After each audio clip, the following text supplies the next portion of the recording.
बिस्मिल्लाहिर्रहमानिर्रहीम। अस्सलाम वालेकुम नाज़रीन, मैं हूं साकिब बशीर। आज नाज़रीन बात करेंगे सुप्रीम कोर्ट के अंदर जो कुछ मामलात चल रहे हैं। चीफ जस्टिस काजी फ़ाइज़ ईसा और जस्टिस मंसूर अली शाह आमने सामने हैं और सुप्रीम कोर्ट के अंदर क्या चल रहा है उसके हवाले से आपको बताएंगे कि और इसके असरात क्या हो सकते हैं, ख़ास तौर पर अदलिया पर, अदलिया की आज़ादी पर, और अब आगे क्या होगा इस पे बात करेंगे। और इसके अलावा justice Babar Sattar Islamabad high court के बड़े दबंग जज हैं, वो एक माह छुट्टी पर जा रहे हैं। ये छुट्टी तो मामूल की कहें या गैर मामूली कहें, ये अभी कबल अज़ वक्त है, लेकिन मेरा ये ख्याल है, कोई इन्फॉर्मेशन नहीं है लेकिन मेरा ख्याल है सब अच्छा नहीं चल रहा।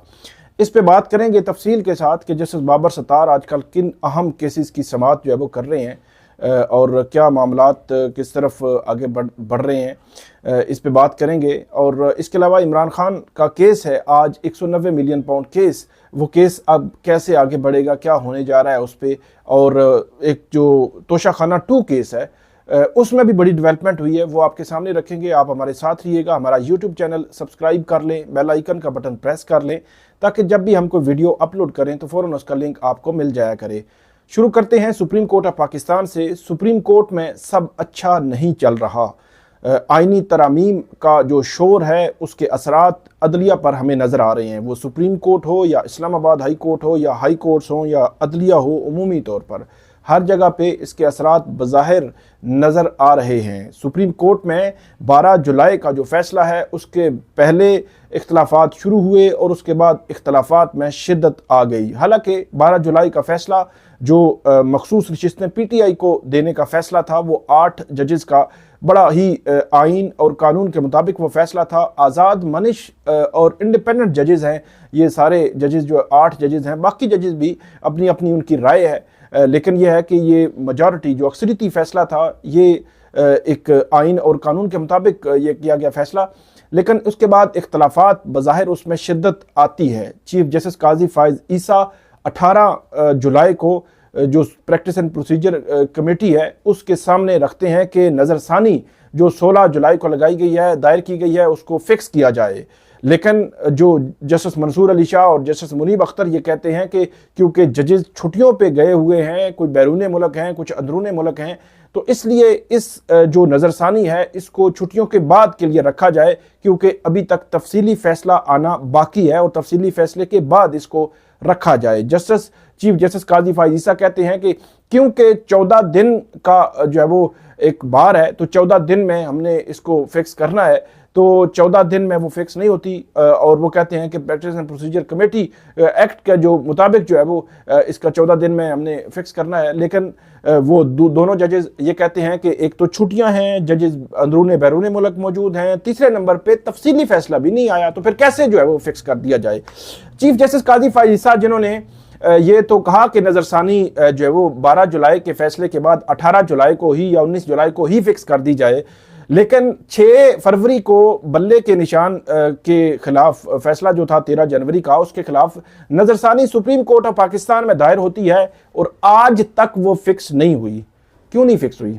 मतलब उसमें क्या 14 दिन का कोई बार नहीं है, कोई 14 दिन का वो नहीं है सिलसिला, तो वो फिक्स होनी चाहिए थी ना। तो उसमें भी मेरे ख्याल में 14 दिन वाला मामला अगर सुप्रीम कोर्ट के जहन में होता तो आज हालात इस नहज पे ना पहुंचते जिस नहज पे आज पहुंच चुके हैं, क्योंकि सुप्रीम कोर्ट अगर क्लियर कर देती तो फिर तो मेरे ख्याल में चीज़ें यहां तक पहुंचती ही ना। मतलब 6 फरवरी को अगर उन्होंने नज़रसानी दायर की थी तो आप 20 फरवरी से पहले कर देते, और उस वक्त आज़ाद उम्मीदवार दूसरी पॉलिटिकल पार्टीज में जा रहे थे तो उस वक्त ये क्लैरिटी हो जाती, तो उस वक्त के बाद ये जो झंझट था मखसूस नशिस्तों वाला, किस पार्टी में जाना है किस पार्टी में नहीं जाना, ये होता ही ना।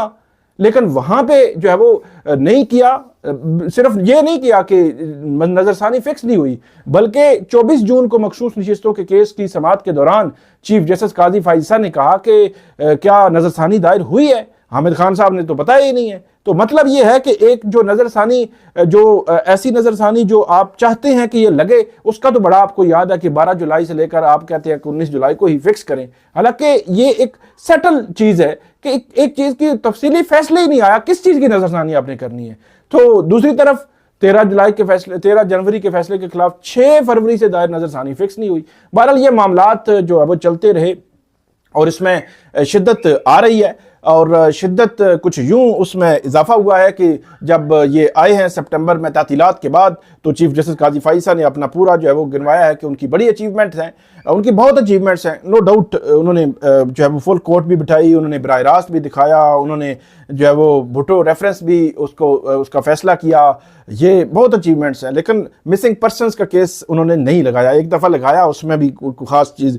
फिर उसके बाद जो है वो दूसरी जानिब जो मिलिट्री कोर्ट्स वाले लोग हैं उनके केसेस नहीं लग रहे, अरशद शरीफ का केस नहीं लग रहा, तो ये केसेस भी पब्लिक इंपॉर्टेंस के और बहुत इंपॉर्टेंट है, ये केसेस तो नहीं लगे।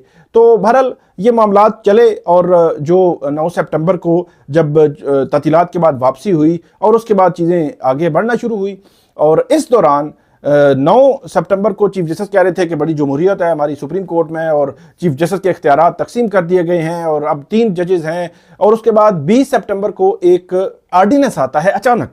जुमरात के दौरान मीटिंग थी, जुमरात के दौरान मीटिंग नहीं होती, ऑर्डिनेंस आता है, ऑर्डिनेंस सदर दस्तखत करते हैं और उसके बाद उस ऑर्डिनेंस पे इम्प्लीमेंटेशन हो जाती है, बन जाती है, कमेटी बन जाती है, उसका इजलास भी बुला लिया जाता है। तो अब मामला यह है कि फिर मंडे को इजलास होता है जस्टिस मंसूर अली शाह के बगैर, और उसके बाद ख़त्तो किताबत शुरू हो जाती है। जस्टिस मंसूर अली शाह ख़त लिखते हैं, उस ख़त में बड़े सीरियस नेचर के उन्होंने सवालात उठाए और उन सवालात में जस्टिस मंसूर अली शाह ने किसी पर ज़ाती इस तरह बात नहीं की, बल्कि उन्होंने ये बात की कि ये अब वन मैन शो तो नहीं हो सकता कि आप जो है वो ऑर्डिनेंस आया है और आपने इख्तियार लेकर उस पर जो है वो इम्प्लीमेंट कर दिया है।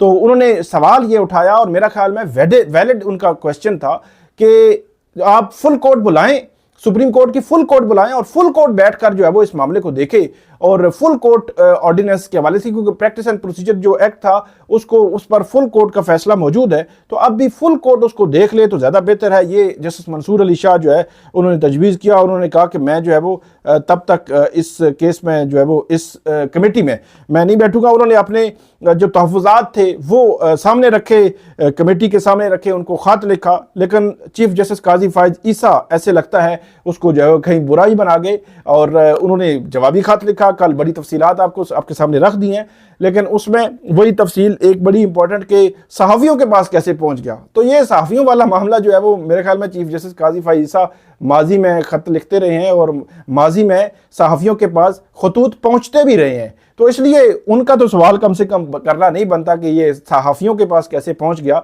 तो सहाफ़ी, कोर्ट रिपोर्टर्स ये काम करते हैं, जाते हैं, अदालतों में होते हैं, इनका काम ही है, इन्होंने अल्टीमेटली खबर जो है वो रिपोर्ट तो करनी होती है।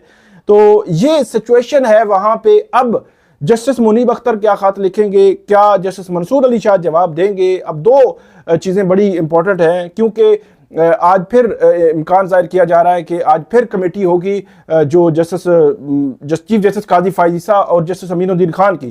क्योंकि एक चीज़ मैं आपको बता दूं नाज़रीन कि जब से जस्टिस मुनीब अख्तर और जस्टिस मंसूर अली शाह इस कमेटी में थे तो उन्होंने कभी भी चीफ जस्टिस काजी फाइज ईसा के अलावा के बगैर उन्होंने कमेटी का इजलास नहीं किया, बल्कि उनके साथ ही होता रहा। इख्तलाफ राय हुआ लेकिन कमेटी का इजलास उनके बगैर नहीं हुआ। ऐसा नहीं हुआ कि वो मौजूद नहीं थे तो कमेटी का इजलास उन्होंने कर लिया। यहां पे सिचुएशन ये है कि चीफ जस्टिस काजी फाइज ईसा ने लास्ट जो फ्राइडे था तब चीफ जस्टिस मंसूर अली शाह के बगैर इजलास कर लिया, और इस तरफ सिचुएशन ये है कि जब उनके बगैर इजलास हुआ और 63A जो सबसे इंपॉर्टेंट केस है जिसमें हुकूमत फ्लोर क्लासिंग का रास्ता जो खुलवाना चाहती है सुप्रीम कोर्ट से, वो 30 सितंबर के लिए उन्होंने फिक्स कर दिया। जस्टिस मुनीब अख्तर भी उस बेंच में है, वो अलग से उस दिन मामला होना है।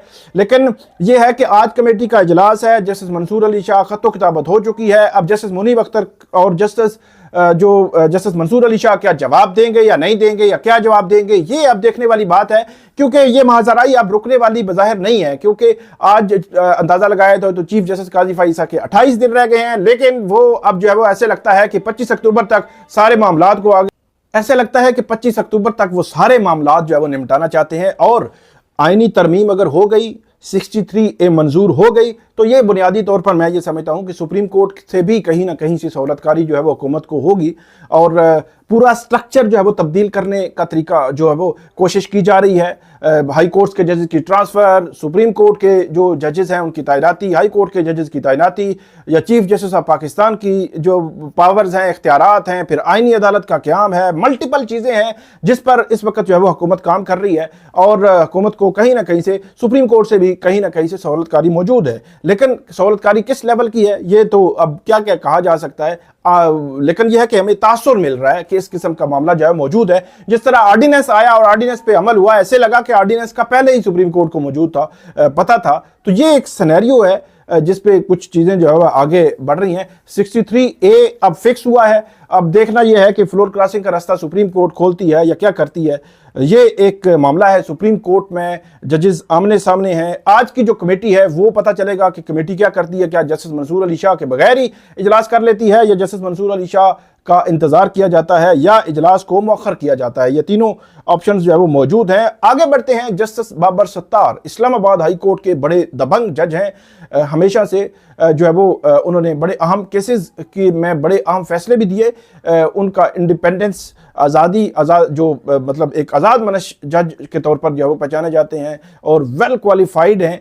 और उन्होंने रिसेंट पास्ट की अगर बात की जाए तो उन्होंने एक तो डिप्टी कमिश्नर इस्लामाबाद, जिन्होंने गैर आइनी गैर कानूनी जो किए थे, एमपीओज जारी किए थे, उनको कलअदम करार दिया था। डिप्टी कमिश्नर इस्लामाबाद को मिसकंडक्ट का मुर्तकिब डिक्लेयर किया था। फिर ऑडियो लीक्स केस में जस्टिस बाबर सत्तार ने बड़ा अहम, अभी भी केस वो पेंडिंग है, सुप्रीम कोर्ट का स्टे है उस पर, उसमें भी बड़े अहम ऑर्डर्स जारी किए थे। जिसके बाद पहली दफा यह पता चला था कि एक सिस्टम लगा हुआ है। जस्टिस बाबर सत्तार वो सिस्टम जो है वो उसकी खोज लगाने में कामयाब हुए थे कि एक सिस्टम भाई लगा हुआ है। इससे पहले तो ये होता था कि कुछ पता ही नहीं है। सिस्टम लगा हुआ है। 40 लाख लोग एक वक्त में रियल टाइम में 40 लाख लोगों के जो मोबाइल फोन हैं उनको सुनना, उनकी वो एक्सेस होना, वो उनकी कॉल्स पे जो है वो उस पर जो सर्विलेंस है वो 40 लाख लोगों की एक टाइम में हो सकती है। ये एक सिस्टम लगा हुआ है। ये सिस्टम किसी और से नहीं बल्कि जस्टिस बाबर सत्तार के उस केस से हमें पता चला कि एक सिस्टम जो है वो एग्जिस्ट करता है।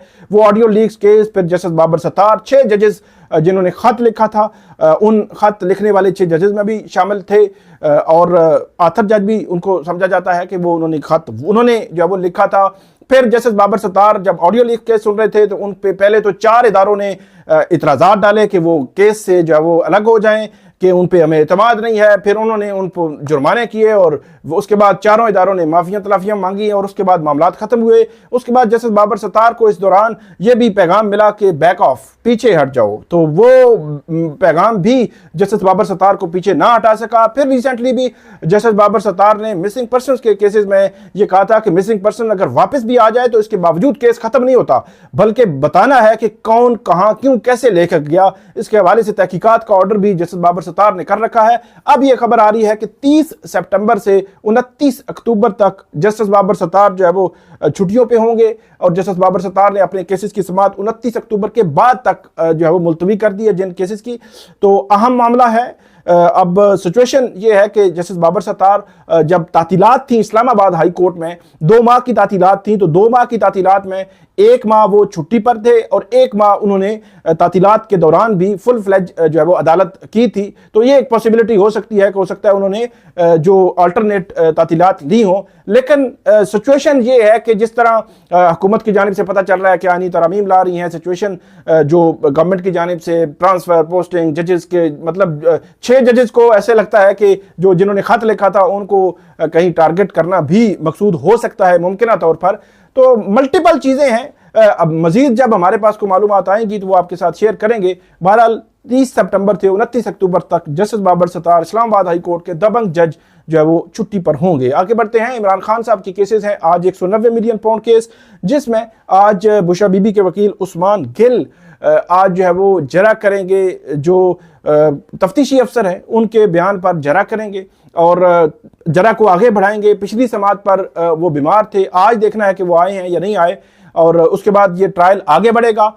और इस्लामाबाद हाई कोर्ट ने भी 2 अक्टूबर तक जो इमरान खान और बुशरा बीबी की बरियत की दरख्वास्त है उसमें समाअत मुलतवी की है। और दूसरी तरफ 2 अक्टूबर को तोशाखाना 2 केस में भी स्पेशल जज सेंट्रल ने तोशाखाना 2 केस में भी जो उन पर फर्द जुर्म की तारीख रख दी है। बहुत तेजी के साथ चीजें चल रही हैं, मतलब इतनी तेजी के साथ ये जज खुद भी नहीं चलाते केसेस जो है, तो इतनी तेजी के साथ चला रहे हैं। तो बहरहाल ये 2 अक्टूबर को अब स्पेशल जज सेंट्रल लगाएंगे। फर्द जुर्म के लिए तारीख रखी है इमरान खान और बुशरा बीबी पर। देखना यह है कि अब मामला किस तरफ जाते हैं। 2 अक्टूबर तोशाखाना 2 केस में आज 190 मिलियन पाउंड केस में केस आगे बढ़ना है और 2 अक्टूबर को बरियत की दरखास्त इस्लामाबाद हाई कोर्ट में इमरान खान की सुनी जाएगी। तो ये थी आज की हमारी वीडियो, उम्मीद है आपको पसंद आएगी। इस पे फीडबैक दीजिएगा, कमेंट कीजिएगा। बहुत शुक्रिया।